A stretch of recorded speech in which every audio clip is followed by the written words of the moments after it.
What is up, guys, and welcome back to the Sweat It Out podcast. Today, we have a very, very special guest located here in Miami. And I'll tell you right now, it's been a while that we've done an in-person podcast, so I'm definitely excited for this one, having you on here because the energy is so different. But guys, let me just say she has a tremendous mindset, first of all. She has built massive teams. She's a business owner, entrepreneur, very into the wellness space. And I'll tell you right now, she was and has hit millions by the age of 25. I'll tell you right now that it's not something easy to do. So we're going to definitely dive into that as well. So guys, please help us welcome the one and only Veronica Bay. What is up? Hey, thank you guys. I'm so excited to be here. You know, having a podcast myself too, I'm usually doing the interviewing. So it's so cool that today I'm getting interviewed and I'm excited. We're going to create some magic for your audience. I appreciate you coming on here because I'll tell you right now, it's, seeing you on stage, not just once, but twice. Me and him were saying, we're like, man, that energy, the story, and just the way that you presented everything, the value you were driving is amazing. We had to have you here. Oh, thank you so much. I appreciate that. Of course. And with that being said, I would love to just dive right into it. Tell us a little bit for the audience that, our audience that doesn't know who you are. Just tell us a little bit about how you started, because you here's the thing. I love how when you're on stage, you're so honest. And I love how your story, people are expecting like this whole crazy like drama, this whole crazy spiel of like started from the bottom of like the rags of the rags. And it's like, I love how relatable you can be for so many other people as well, because your story hits on a whole different level. And I would love to dive into that. Yeah, let's do it. So for me, I feel like since I was very young, I was always diving deep to wanting to be the best. And when I was young, I now looking back, I realized that my intentions were a little off. It was like to get attention from my parents since I was young. I just wanted to be seen. So I grew this like track record of being pretty successful, getting good grades, being captain of the cheer squad, always exceeding in that space. And then when I grew up and it was time for college, I was like, I'm also going to exceed. I'm going to do what my heart calls me to do, even though it seems unpopular. And that was news reporting. And the reason why it's a very unpopular career is because very few people make it. Like my graduating class, I don't think I know one that's on TV, right? It's a very competitive field and it's also very underpaid. But I said, you know what? I'm going to do it. It's a dream of mine, and I'm going to accomplish it. And there's no one that's going to stop me, and I don't care what anyone tells me it's going to happen. And that's what I did. And the reason why, I always start with that is because sometimes when people look at me now, they're like, oh, she got lucky, or, oh, she just fell into this business, which I do currently, which is network marketing, at the right time. And it's like, no. The reason why I achieved everything I've achieved is because of the relentless mindset that I've had with every single thing I've done in my life. It's not a one-time deal that you show up incredibly and get incredible results. It has to be something that you practice all the time with everything you do, right? So for me, after I, graduated with news reporting and got my first job and started living that new dream and saying, I accomplished a dream, I'm here now, I tapped into my heart space and I realized I was not happy. And the reason why I was not happy was because my goals in life were to be a mom one day, to build a family. I craved that because I didn't have like the picture perfect family that I wanted. So I'm like, I want to duplicate that. I want to do that. And I realized I can't be a present mom if I have to be at a news station 5 days a week. How am I going to get my ultimate dream, which is be that mom and be that wife? Right now, I don't have time to even think about, having a healthy relationship. And just setting that intention for I need to find something that makes sense with my true desires is what brought the opportunity. And I'm a firm believer in that, right? So when you want something from the universe, when you want God to send something your way, you got to ask for it. You got to have it click in your mind. I want better. I want different. I deserve my heart desires. And that's when, Monat came into my life, and my sister brought up the opportunity to me, and she was like, hey, I found a company. We could sell some hair products. We can make some money. And I was like, what are you talking about? I have a career, no way. And, I just listened to that voice in my head, which is a very important lesson for anyone listening. Like, listen to that voice that's trying to guide you, the voice that we always shut down because of fear. Mm-hmm. Right, so I just listened to my intuition and I started. And then I realized I was part of a business that said, your hustle determines your paycheck. There's nothing that can stop you. Like, you work as hard as you want, and that's going to determine your pay. Similar to real estate, you know, Bryan, you're familiar with this. You know, the more deals you make, the more money you make. Oh, yeah. And I have no problem working. So I fell into the perfect business, but I got to work from home. I had everything I wanted. I had the freedom to travel as much as I wanted, which when I was a news reporter, I had 1 week of vacation. You were tied down.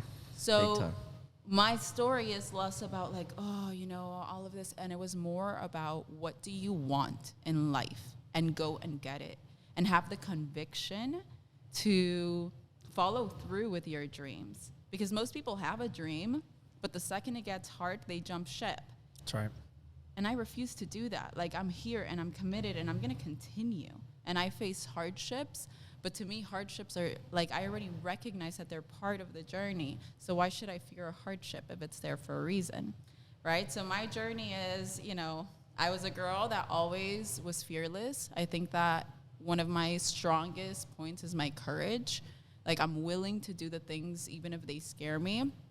I'm a girl that followed her dreams, did the news, reporting, fell into network marketing, found her voice, found the power in leadership. And, you know, now I have my podcast. Now I'm working on a few other things that bring a lot of joy to my heart. But we're just out here trying to impact people's lives, because the only reason why I was able to elevate in the way that I did is because other people inspired me.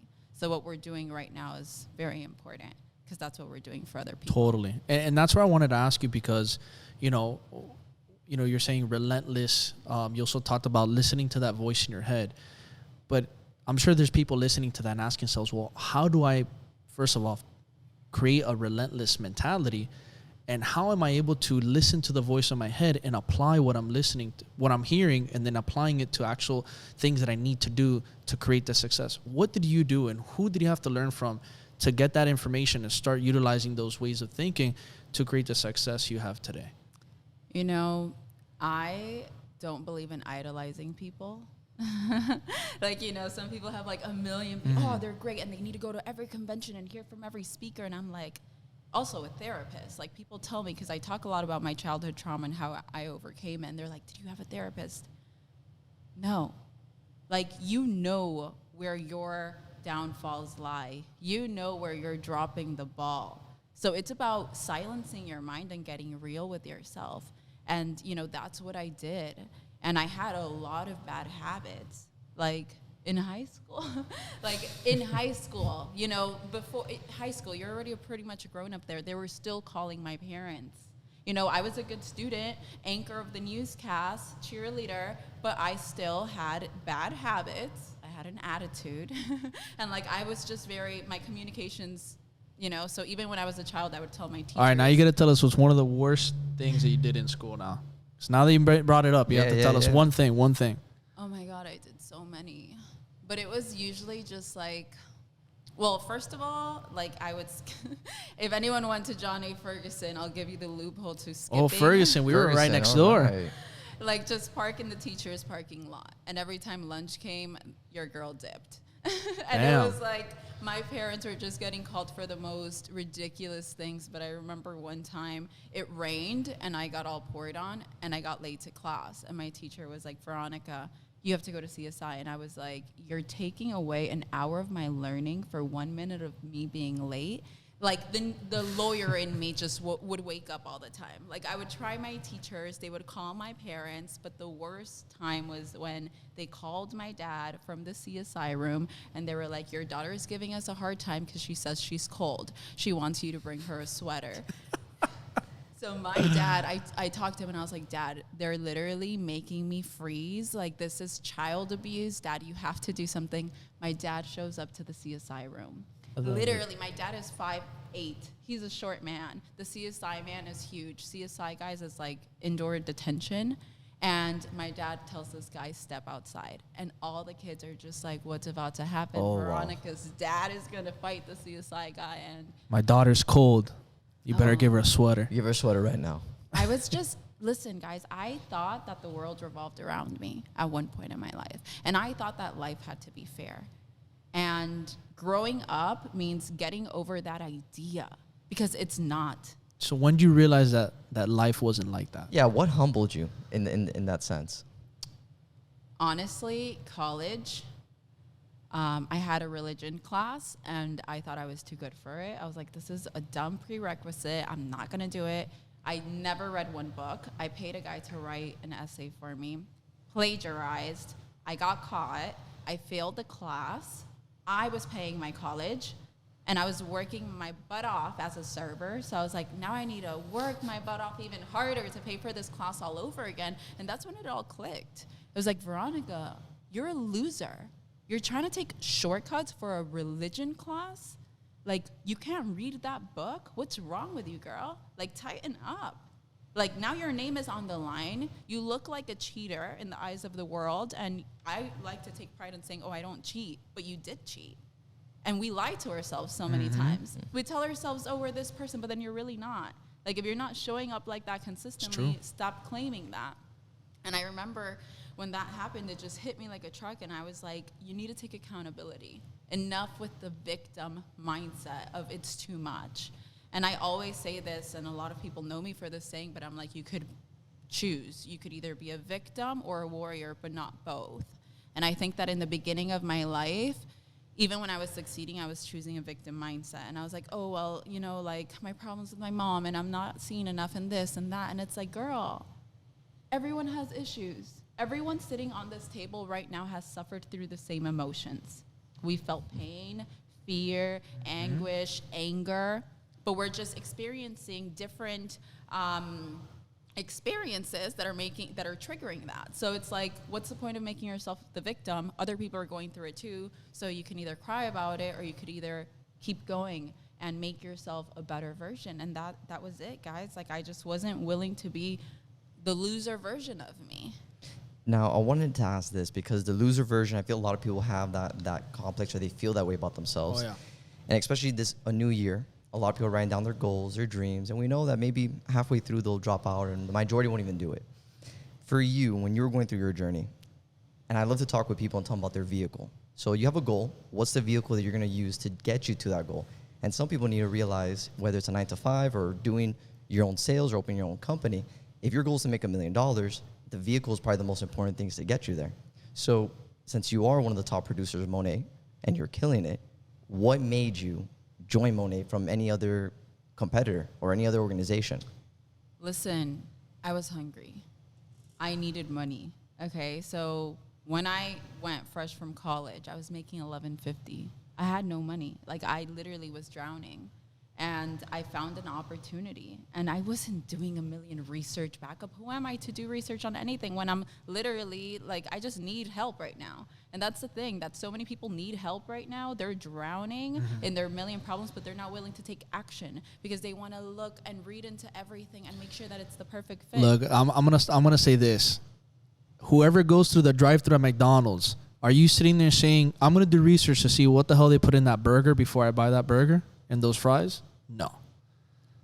Done. That's what I say all the time. Listen, I'm glad you brought that up. And in any business, I've done a bunch of different things, guys. So when I quit my news reporting job and I came back to Miami, and I was already making money with Monat, but I hadn't wrapped around my head that this was going to be my full time, that this was going to retire me, and I was only going to do this. So guess what? I came in, I got a job as a PR girl. After like 2 months, I was like, honey, I'm working too hard for them and not making enough money. They offered me a $10,000 raise, and I was like, sorry, I'm worth more. Because Monat was teaching me my worth. It was teaching me my value. It was teaching me how creative I am, and that I could literally grab something, and if I put all my intention and energy into it, it can flourish. So after that, I got into wholesaling, right? I was working with 2 local investors, and guess what? I was killing the phones. And guess what? I had never done real estate. I had never done wholesaling. I had never done PR. And all my jobs, I rock at them because it's me. It's the mindset that I bring into it. It's the dedication. It's the work ethic and desire. So it wasn't about Monat. It was about the compensation plan. Oh, I love that.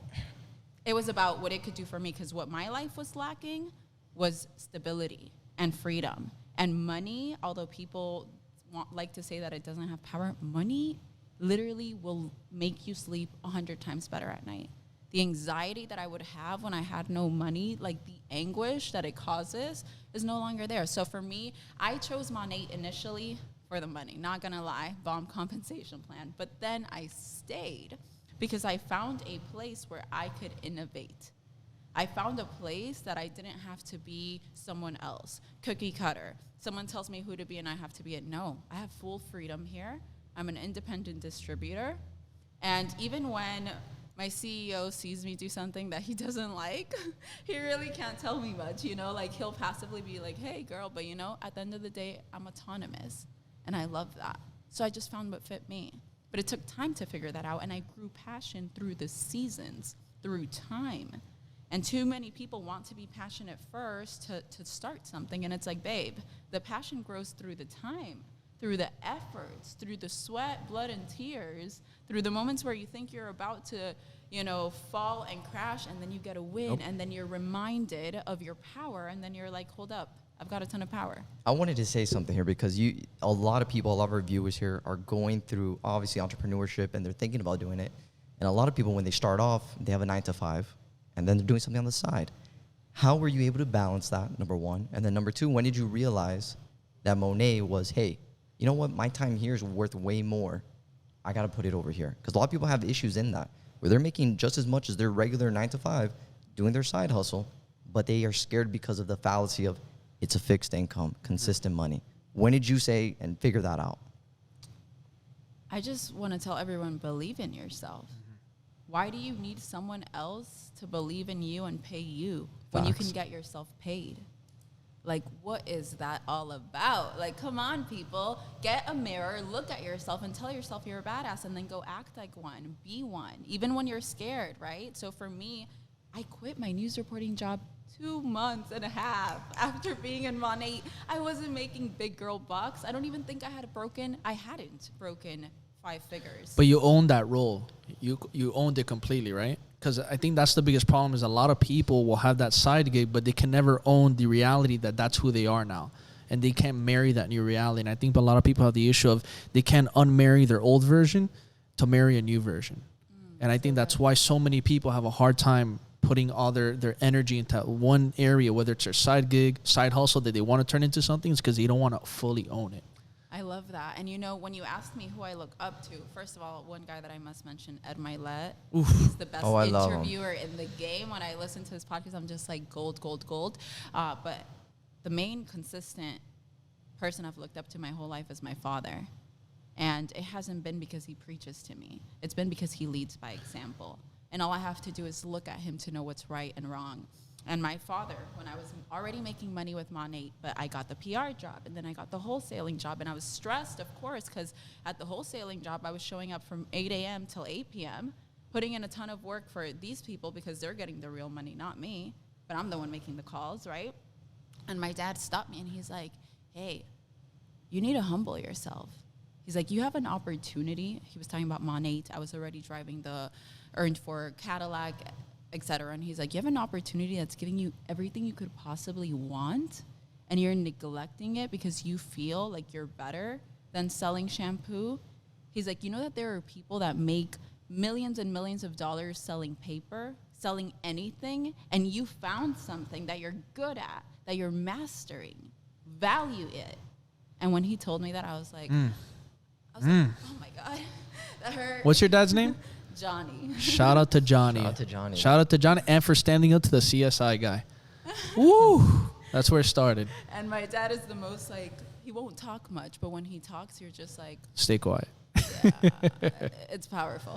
Where'd your dad build that level of confidence and mindset? Because, you know, for him to come, you know, for you to have that and him to come and be able to talk to you like that, he must have gotten that from somewhere. His mother. And, you know, my dad came from nothing. His family had nothing. And they grew up in Colombia, very, very poor. But his mom, my grandmother has this drive to make anything happen out of nothing. And my grandfather doesn't share that same thing. Like, she's been the leader of the family our whole lives. And she inspired my dad when he was young. So since he was 14, he was sewing and making bags and selling it on the streets of Colombia. And, you know, by the time he was 24 in Colombia, he had multiple businesses. He owned this like tractor company. He had like a lotto that he owned. We were very well off in Colombia. And then we had to move here because my mother's family, whatever, troubles, we had to leave the country. And we left the country. And my dad left everything. After building his dream life up from having nothing, from growing up super poor, he built up his dream life, left it, moved to Miami, no money, with a wife, my mother, who was nagging him all the time because he didn't have money. And he's like, girl, you brought me here. Saw him deliver pizzas. My father was delivering pizzas. My father was driving this, I'll never forget, this blue van that I really as a child hated, which is so horrible that I felt that way, but I did. When he went to go pick me up in school, I was like, oh my God, this car. But you know what? He showed me that if you never give up and you keep going, you're going to get what you want. That's right. Now my father has multiple businesses. He's also an investor, has awesome properties that make him a ton of money, passive income, successful daughters. Why? Because quitting for him was never an option. And that's the problem. Everyone has that quitting mindset. It's like, oh, I'll try, and if it doesn't work, it's okay. No, it's not okay. It's not okay to give up on your dreams. Like, what are your dreams? Like, really outline, what are your dreams? What's important to you? And then go do it. So what's that one thing you would tell somebody right now before they quit on that dream opportunity that they're dying to build? Are you doing it because of fear? I think most people are doing it because of fear. And doubt, insecurity. And they don't even reflect on that. People are making decisions off of places where they don't have peace in their mind, no stillness. It's not an unbiased place where they're making these really big decisions in their life. They make decisions when they feel like they're dying, but you're not Their really. backs against the walls. Their backs against the walls. And then they're like, okay, I must stop. No, man, how many more new ideas are you going to go out? And I'm all about try new things. I always tell my girls, I'm like, listen, do as many things as you have to until you feel like it's the right fit. But one thing is quitting because you really don't vibe with something. And another thing is quitting because you feel like you can't succeed. I agree. And I say, look at other people. When I came into Monat, I would look at these girls that I didn't even know. They were like up lines of me. And they were super successful, earning their $20,000 SED check bonus. And I would look at these girls and I was like, I'm going to be just like them. Instead of looking at them and being like, oh my God, they're so lucky and idolizing them, I was like, that girl did it, I'm going to do it. Totally. And it's just a badass mentality. Like, you guys, if you don't have this mentality, you could just start acting like this. And I know that sounds crazy, but I agree with you. You know, yesterday I did a call and they asked me, how do you feel about the saying, fake it till you make it? Personally, I don't love the saying because too many people take it the wrong way. Yes. But when you look at the saying at its root and the intention that the saying is supposed to have, the way that I interpret it is act like the rank before you get it. You know, if you want to be a mortgage broker, but you're a realtor, act like the mortgage broker before you become it, before you pass the test or whatever it is that you have to do. What does that take? It takes a different level of confidence. When you talk to someone, are you assertive? Are you making them feel like they can trust you to do a big deal with them? That is what fake it till you make it means to me. It's showing up as that person before you become that person. Because how's a title going to be given to you that you can't live up to yet? And that's the reason why I feel like people need to own that before they're even that completely. Because if not, you're not going to get to that place. You have to follow and own those habits to be able to then create that result you want. Because if you're not owning that, then you're not going to become that. And every level, I always say this all the time, every level of a success is it's like stairs. And each stairs, let's say we'll use the income analogy. Your first 10K that you hit when you're climbing up those stairs and you hit the second floor, that's a plateau. You're ready to hit 20K. That's a whole nother level of mindsets. Your mindset, every floor has to shift from 10 to 20 to 30 to 40 to 50 to 60 to 100K a month. Your level of mindset has to shift and become stronger every floor that you hit along the way. And what's funny is that in every floor that you hit, the same exact fears, doubts, belief systems, issues that you're having, imposter syndrome that you've been getting, all these things from traumas since your past life are the same exact ones every single time that are going to hit you in all those different levels of success that you hit. They're always going to creep up on you no matter what. And that's why I'm a huge person and advocate of, like, at the end of the day, like I say, relentless, we're all in warriors. But at the end of the day, these fears, they're always in us. They're embedded in our DNA. So this whole we're never fearless, it's not true. We're always going to have a level of it. So I always say you got to become the best manager of your emotions, your fears, your doubts, and you have to learn how to manage it and counter it, because you have to be ready for those different moments when you hit those different levels of success. They're going to come out, and you better be ready to tackle them on, because it's the same exact ones you've been experiencing since you were little, because it's part of your life. And you know what? That's what makes you unique. And that's why I'm a huge advocate of, like, guys, stop trying to say everybody needs to be the same. Stop saying everybody needs to be equal or everything needs to be fair. Guys, if anything, our ability of being different and everybody experience different things and everybody going through different bullshit is what makes you unique and successful in the first place. So I think that we need just a bigger push around, in today's era especially, where everything is very hypersensitive, to just accept the places you've been, accept the roles that you've been, accept the life that you've been born into. Because when you accept that, you're going to start seeing the true beauty of success, because that's where you're going to start finding your strengths, and that's how you're going to start overcoming those different issues that you face every single day. That was dope. Very dope. Hey. That was a great soundbite. I loved it. I love it, and I can relate to with a lot with your father, because that's how my dad was. My dad, salesman, built his business on door knocking, and for a long time, I didn't believe that door knocking was an effective thing to do in business. And mind you, I had a very good career. I had my master's graduate degree, and when I started getting to real estate, I thought I was a little bit above door knocking. I was like, this is not a big thing. Yet my father built a business, did it all through door knocking. So one day I got tired of working the 9 to 5, start pursuing my own thing, and then I parked my car in front of a neighborhood, and I said, all right, I'm gonna door knock. And I didn't door knock for an hour. I walked around scared to knock on a door. And then when I finally started knocking on those doors, I was like, you know what? This is not that bad. Within a week and a half of door knocking, I ended up getting my first listing. Wow. Then the next week, I got another listing. And what people don't understand is that in any business that you go into, and why you're successful and why everyone here is successful, is because we created frameworks and process and understanding your numbers. Once you know who you are as a person and you understand it takes me this many contacts, these many appointments, and this is how many people I can close within those appointments, sales is not, people like to think it's an up and down. It is, it can be if you don't know your numbers. But if you know what you're doing and you know your metrics and you're like, hey, this is the only way I'm going to get better. Because if I'm getting 10 appointments and I only close one, that's a 10% ratio. You got to bump that bad boy up to 40%. What do you need to do? What skill set? Are you handling objection correctly? Are you handling all three of them? What do you need to do to get better? Get with your mentor, get with your resources. And that's what make you the better person you need to be. And I want to talk to you about building your team, because building the team successfully in Monat, a lot of people don't even believe that's impossible. A lot of people will look at this and say, oh, she had an assist. People were helping her out. Oh, she was on TV. Lucky. Look how lucky she they is. love to play the lucky But card. you came from a good upbringing. That's the other ones you hear all the time. But you had it easy. Always, and people only like to see what they want to see, and everyone's going to have their own perspective. So my role is never to change someone's mind. But you know what? I do believe that I'm a very big faith girl, and I think that God sets up people for certain destinies. And I do believe that, I was blessed with a great team.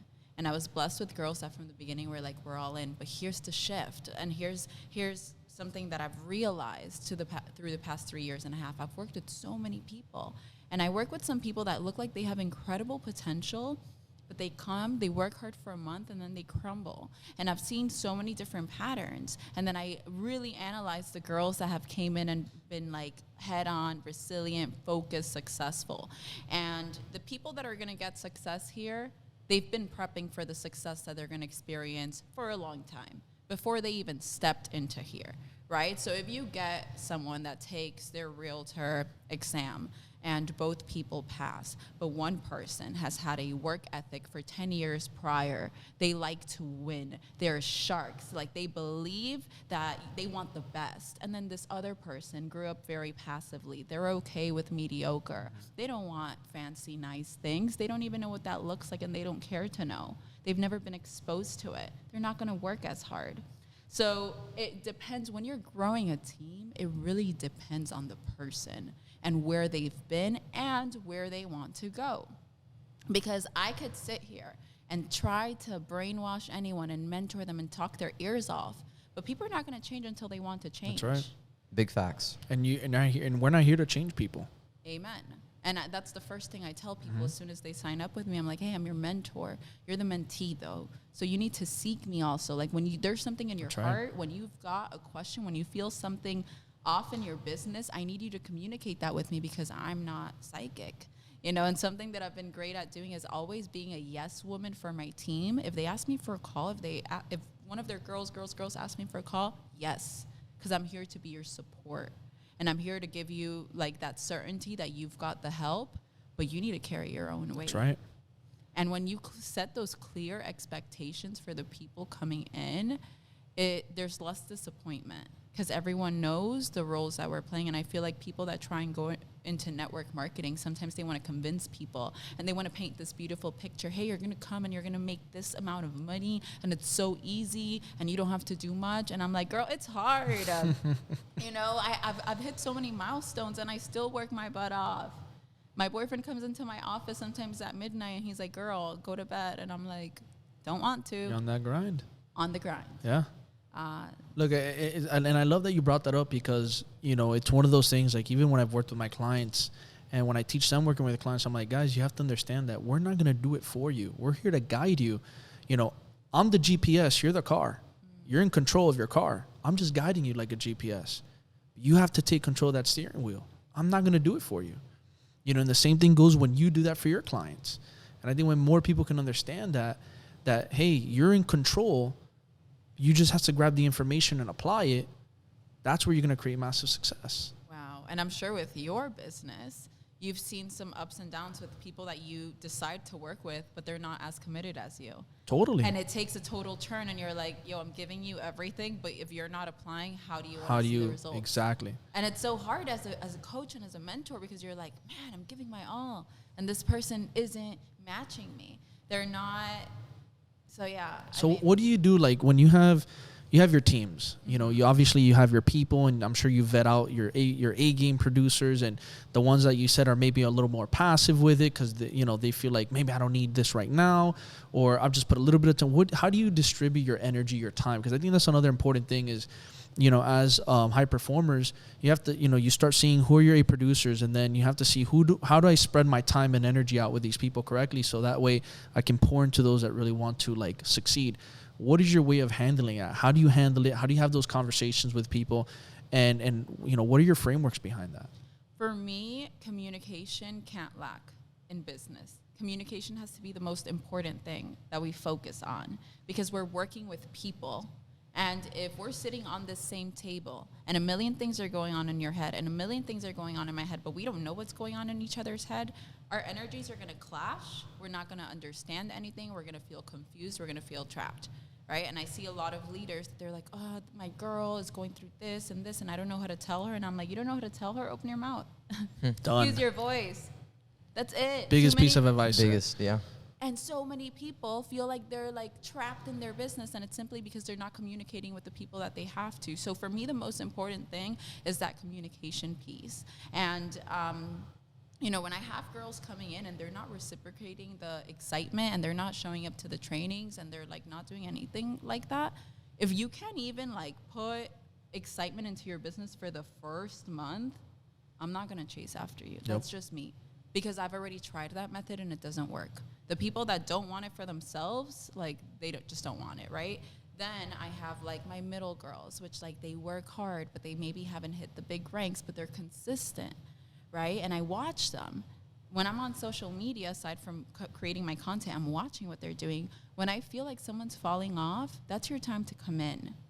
That's your time to hold them accountable. Because some of these people, they've never known what it's like to build a business. They haven't had that structure set up. They don't understand that a week of falling off can really hurt your business and the way people perceive you. So I come in and I just ask them. When I don't have to talk to them. I don't have to tell them a million things. I just need to listen to them. Because the second I understand what's going on in their head, now I can come in as the mentor and help them out. Now my superstars, they're girls that they don't need me too much. But the loyalty, that's something else that you need in a team. To build loyalty to the point that even like your top achievers that are out there rocking and rolling, they know that they can come to you at any given point and you're gonna be like, let's go, let's do it. And if you're having a bad day and a mental breakdown, hey, you're gonna come to me because you know that I'm the best at mindset and I'm gonna help you bounce back. So for me, it's just like understanding what role each person plays, and I see them all as valuable roles. Even the girls that don't make me too much money. You know why? Because them showing up consistently inspires other girls, my newer girls, to show up consistently. Everyone is playing their role, and everyone's growing at their own pace. And I used to have this anxiety over the people that weren't producing because I didn't understand it, right? Like for me, I'm like, let's go, like just do it. Like if I need something, I'm just gonna figure it out. And when I first started leading, I was like frustrated about that. And then I realized, Veronica, you could only give your best and inspire others to do their best. So if you want to have a high-performing team, you need to be a high performer too. Oh, yeah. You need to show up in a way that they're learning from you, just how my father did. My parents split up when I was 6. I didn't live with my father. I would see him once every 2 weeks.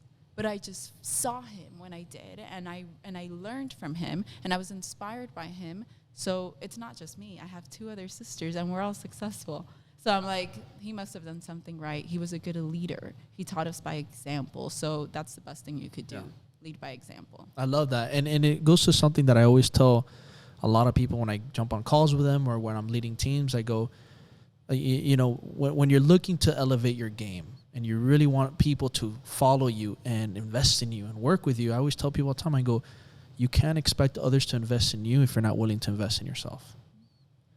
Because you have to lead by example. And that's when you start seeing production come your way. And you start seeing results. You start seeing sales. You start seeing, because you're investing in yourself. You're investing in your time. You're investing in your education. You're investing in putting energy and your energy with other people, and looking for people to put energy into you that are going to help you take your game to the next level. And I think that if more people realize, like, the word investing, and I don't mean about just monetarily rise, but just investing your time, energy, or income in things that are going to help you all the time is what's going to help you create more results. And that's what's going to create those good habits down the road to give you that life you want. 100%. Yeah. Well, 100%. And I've had the same issue when it comes to real estate agents. So when I've had people no license, no nothing, they're like, Bryan, I want to get into real estate right now. I know I can make this much money, $10,000 on one deal. I have this person. What do I need to do to get my license? I tell them, okay, you need to do this, and that. It's going to cost you $500 to do the course. You do that, and then we'll work together. Oh, I don't have the money right now to do that. Okay, so then this is a wish that you have. You're not serious about doing real estate, so don't even bother. And then they look at me pissed. Sell some of your stuff. That's it. Figure it out. Put it on a credit card. Figure it out. When you want it, you get it. Exactly. Yeah. When you want it, you get it. Put and it also on too, the card. That's how I started my business. I didn't have money. I had to buy some products to start money, and I was like, how am I going to do this? And my sister was like, put it on the card, and I was like, yeah. That's it. Whatever. And I always tell people too, like, I'm like, don't say I can't afford it, because then you're owning that for yourself. You start telling, no, I can't afford something. You're not going to afford you can't afford the next thing, the next thing, the next thing. Right? You could just say, okay, let me see what I can do. Let me look at my account now, see what I have, and let me create a game plan to add to what I have right now so I can make this happen. We have to just approach things differently. Amen. Like if we just reframe the way we word things and approach things, like mentally, because the more you said, I can't, that's what you're going to have in life. I think my parents never told me you can't. That's the best thing they could have done. They always told me you could get whatever you want. And although growing up I didn't have a good relationship with my mom, she would always tell me, never depend on a man. You need to be successful. You need to have a profession. You need to be independent.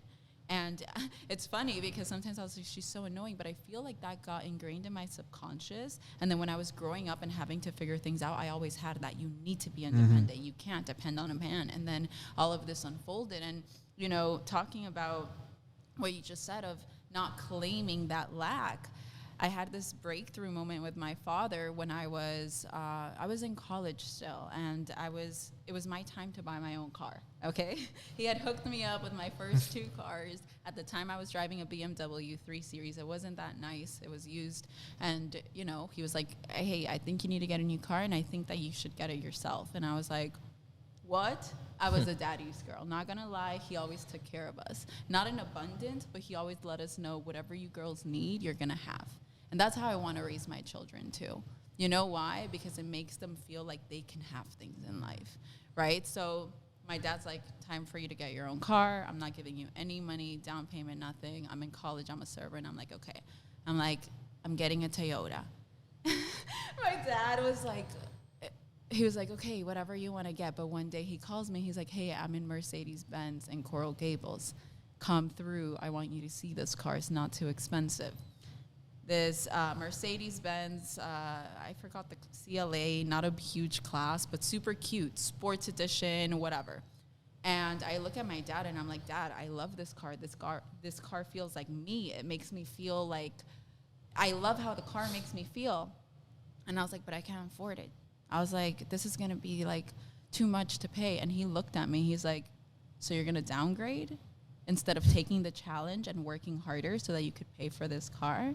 He's like, Veronica, you're going to get a cheaper car so that you could be more comfortable and pick up less. Is he forcing you to put yourself in a position to win? Exactly. And he's like, so let's do the math. How many more shifts would you have to pick up so that you could be comfortable paying this? And it was nothing. It was like 3 shifts, right? I was a server. I was making pretty good money working at Earl's Kitchen and Bar in Dayland. Shout out to the Earl's girls. Damn, Earl's. Hey. Woo! I paid my dues there. That's a spot. And yeah, guys, when he told me that, he tried my life again. And I was like, you're right. Like, so what? I'm going to downgrade because I want it to be easier? No, I want this car. I like the way this car makes me feel. I'm going to work harder. If I have to be here till 12 a.m., I'll do it. Done.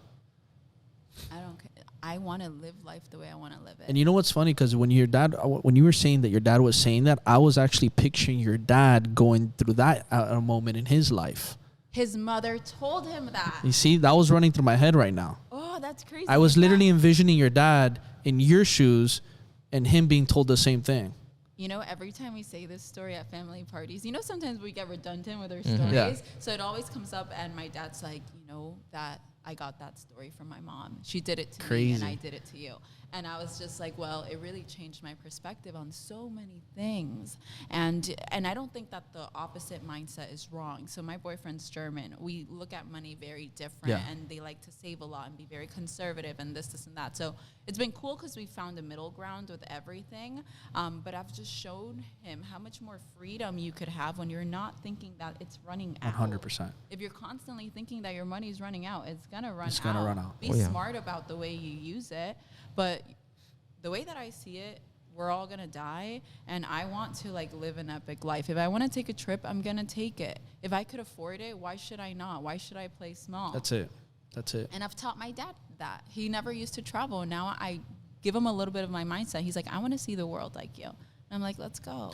And it's funny that you say that because it is true, you know, like, you know, us being, you know, raised and born from Cuban families, you know, we're second, third generation Cubans, you know, we're born here, but, you know, you see our families, you know, middle class, you know, worked very hard, a lot of hard work and sweat, put, you know, houses over, you know, roofs overhead, you know, and they got what they needed to get, but it was always that very, like, which it's good because it teaches you how to be good with your money, but it's very save. So you buy that one house, you buy that one good car, you take maybe 2 trips a year, and that's it. You know, it's very, very conservative play, you know, and we can agree that that's how we've been our whole life raising up until we realize, well, if you don't start stepping into the arena of, hey, I need to take a chance, I need to invest, or I need to put myself in a position of feeling what this feels like to own this thing that I really want, you're not going to ever experience that if you don't try it, you know, and it's like in anything, like if you don't try something, you're never going to know, and you're never going to know if you can even obtain it. So,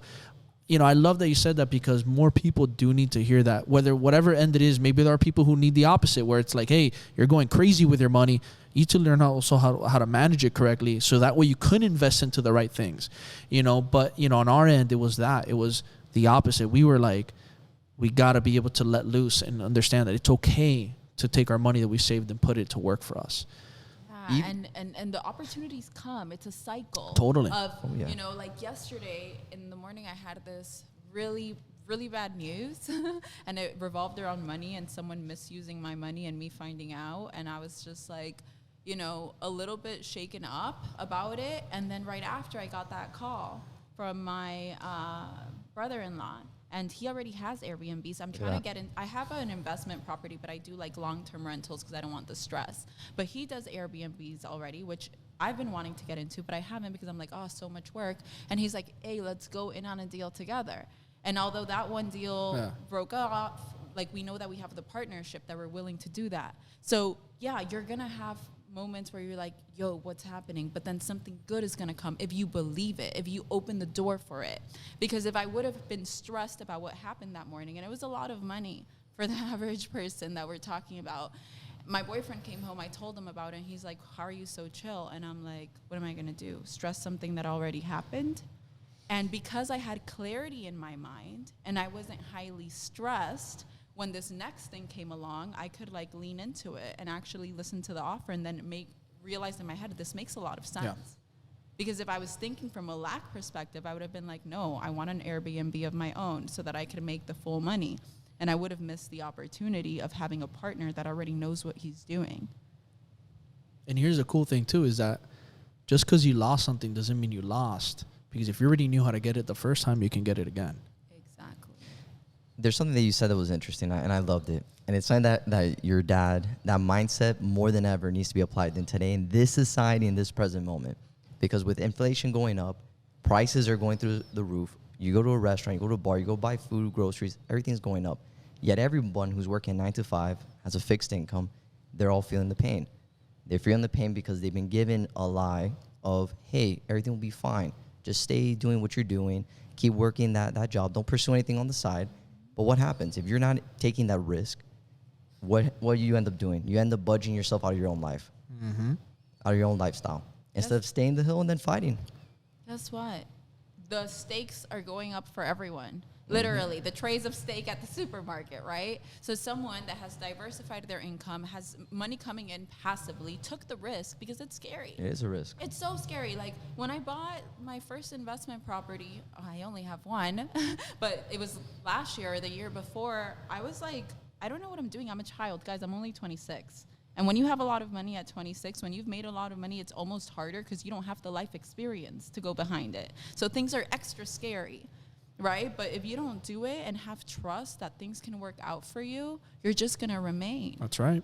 And the people that love the 9 to 5 and are comfortable, by all means, I don't think we all have to be entrepreneurs, hustlers, making a bunch of money. I really don't. But for the people that want more and their soul is asking for that, their soul is like, hey, like you could do more. And they keep just like playing it small. It's like, get over yourself. Is the message that I have for them. Get over yourself. 100%. The ego that you've built of like, oh, I need to protect myself. Because you're built for more. But you're never going to experience it. God could have this incredible, epic plan for you, and you will never see that plan. And the only reason why is because of you, not because of anyone else. Because if you follow your intuition and that voice that's guiding you, I talk about this voice a lot, and a lot of people don't understand the voice because they live such chaotic lives that they haven't identified with. I think you got to write a book about the voice. There already is one. Oof. Oh, wow. Okay. Oof. Yeah. That's where I learned it from. So look up, now I'm like camera, look up The Untethered Soul. That book for me really made me understand the voices in my head, what they mean and which one to follow.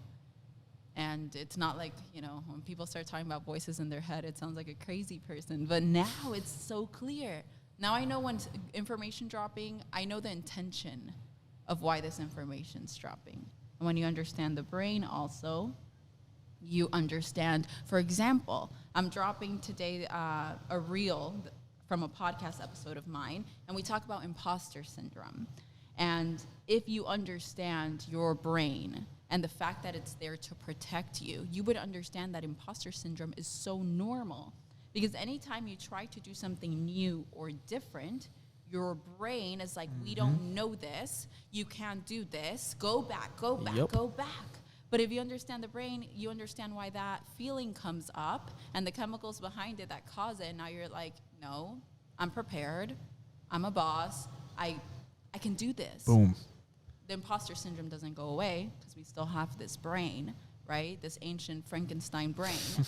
But now you can control those emotions as they come up. Totally. And I'm glad you brought that up, because I always say the brain is so smart and it's doing its job to find every single way to make you feel comfortable and okay. It's doing its job. It's designed to make you feel comfortable and no pain. But it doesn't understand the difference between getting chased by a criminal or an animal and you stepping into an uncomfortable zone that you've never been into in your life that you know is going to help you. It just knows pain is pain. It just knows uncomfortability is uncomfortability. And it will trick you. It will trick you. And you have to be there quick enough to trick it first, because if not, it will hold your ass back. There you go. You know how many brilliant people have nothing to their name? How many brilliant people around them don't even know how brilliant they are? Because they were too afraid. Yep. And take shit to the grave. Too afraid. They care too much what people think. That's a big thing with a lot of people. A lot of people have great ideas and they care too much what the person next to them thinks. Yeah. Instead of just doing it, say, hey, screw it. I don't care what you feel about my opinion or my thoughts. And that's why I always say, when you hear yourself complain about something 3 times, that probably means you need to do something about it. There you go. I always say, like, the things that annoy you are your indicators. Every single feeling in your life, it's feelings are like a compass. And I spoke about this in one of the events that you went to go speak to. Like, you need to be able to listen to these feelings and emotions and say, okay, what is it trying to tell me? It's not there to just signal again and annoy me. This feeling is supposed to make me take actions. What sort of action comes after this, right? If you're hanging out with people that make you feel like crap all the time, what do you think that feeling is trying to tell you? Those are not the people for you. Yep. Get the Make fuck change. out. Yeah. If you're working with someone, you're doing business with someone, and there's always like this shade feeling and you feel uncomfortable and you feel like they're going to rip you off, don't do it. Yep. That feeling is trying to tell you something. My faith is way too strong, and I believe in all of that, and it always does me right. The money that I was talking about trusting it to the wrong person, from the beginning, I didn't want to work with that person. And Could you dive in a little bit deeper with that, or no, it's too personal, you don't want to talk about it? Yeah, I'd rather not. That's fine. Because like it involves people and Don't worry you about know, it. it's Don't worry. It's a learning lesson. That's it. Yeah, so my advice from that is, when you're young, you're going to have a lot of advisors come and try and advise you. But if Everybody's an advisor now. But if someone's making less money than you, they probably cannot advise you because they don't have the money you have. So that's it. That's the learning. And the lesson. same goes with everything. I tell people, align yourself and look for people that are doing what you want to do, and they've done it over and over again multiple times. And it doesn't have to be only money. It could be something else. It could be you're trying to learn a skill set, or you're trying to learn a sport, or you're trying to learn this. But look for whatever skill, whatever thing that they're, in your case, money, whatever it is that they've, make sure they've done it over and over again before you invest or you spend energy and time into it. Yeah, and sometimes in life, like, once you start growing your business and everything, you want to outsource everything because you think that it's going to be easier for you. And one of my biggest lessons in 2021 was, oh my God, I hired so many idiots. Like, so many people that just set me back, and I was like, what's going on with this project? Like, why isn't my closet done? Where's my furniture? Like, I hired all these people. Veronica, you know what the issue is? A lot of people don't want to to. work today. A lot of people don't want to work today. Yeah. A lot of people. So we got to find the few that do. That's it. But I agree with you on that. And I think when it comes to team building, you have to really, because I think, we get, as high performers, you get excited, or you're like, I got to delegate, free up more time. Well, you don't realize at the end of the day, nobody's going to love your business more than you do. Amen. And you're always going to have a strong footing in there. Yeah. And as you spend time building that, you'll start seeing from the few people you have who can become a leader and take a bigger role that they've shown and proven trust over years and years of putting in that time, and then start carving out those new leaders and set them up in place. It's crazy though, because it's like, I can relate with a lot of those, moments in my life where I've had positions like that, where it's like, man, like, what the hell's going on with all these people? Like, I fucking told them to do this and they're doing complete opposite. Or, yo, you disappeared. Where have you been for like 2 days? But it's just, if you don't have the right people, they just don't care. Exactly. They won't care to do what they have to do. But another big lesson is not lose the trust. And I always think like everything's happening in our lives to show us something. And I am way too trusting. Like I'll get someone for a job and I'll be like, I trust you. Go do your thing. That's not enough for most people. No. You know, like for me, it's like when I hire someone, I've looked at their work and I'm inspired by their work, and I don't like to go in and be too bossy. And no, like I want you to free flow. I want you to create. But some people, they need that direction. So I just took all those learning lessons of when I felt like I was getting screwed in 2021, and I just said, okay, what do I need to learn? And I just learned that I need to, trust people, but also voice what I expect more. Because if you could voice what you expect in your life, you're going to get in more alignment to what you desire, right? Think about it with dating someone. You're dating someone, you love this person, but you haven't set the boundaries. You haven't told them what you expect. And they continuously do things wrong, and in your mind, you're just like, oh my God, but you're not voicing it. So you're not gonna get change, right? So for me, it's just like, it always comes down to communication. I feel like communication just makes everything flow so much more efficiently. Oh, yeah. Love it. And even having those hard conversations, because even when you're in a relationship, people like to, and it happens to all of us, you don't want to hurt their feelings. They're doing something that you don't like. You're like, if I address it, maybe I can deal with it. And then when time passes, it's like, all right, this is actually becoming an issue. But then right there, when you bring that up, that can even possibly end your relationship. Yeah. So it's better to address it immediately. Yes, and then the person's Before it like, I gets worse. didn't even know you felt like that. Mm-hmm. And it's like, what? You know, I think that's one of the great things about dating a German. He's like so direct, and he'll be like, this is what I feel. And I'm like, okay, now I know. And then we've just been able to really grow into versions of ourselves that we're still unique to who we are, but we keep our partner in mind because we know what our partner needs. And that goes into business too, right? Anyone that you work with, they're going to be different than you. We all have a different mind, a different heart, different experiences in our mind that make us act differently. But if you just understand each other and know what you expect of each other, you can show up better for one another in life and in business. I love that. And before we wrap things up, I just want to ask you one last question. Since now we're on the relationship topic, what did you find out? And I would say, because obviously I could tell you're a huge communicator, and I can tell you and your partner are huge communicators when it comes to everything. But what's another component that you would say, both being business owners, both being leaders, what would you say is another strong component that makes it work for you guys? You need to decide, man. Like, you just need to decide. And most relationships don't work out because everyone has one foot in and one foot out. And you could always pull the card of, I'm leaving. And I did that for many years. And I always wanted to be a mom and a wife. And I'm like, but I can never like have a good relationship. And it's because if your energy is not all into something, it's never going to truly work out. Mm-hmm. It doesn't matter who it is with. And relationships are a lot less about the person and a lot more about you. And so when I chose Marcus as my partner, I had been through a series of dating just people that I was like, how did I date this person? Like, it makes zero sense. And my dad, again, had a very intense conversation with me. And he was like, Veronica, if you tell me more about one more loser boyfriend, we're done. But he was like, this is the thing, Veronica. You got to understand, you're beautiful, you're smart, you're successful. Any guy's going to want you. Any guy's going to come up to you, try and sweet talk you. And if you fall for that sweet talk and you have zero standards, you're going to be in a million relationships with people that don't align with you. And when my dad told me that, I was like, oh, I got to treat love more like my business and be intentional about it. So I wrote a list about what I needed my future husband to be like.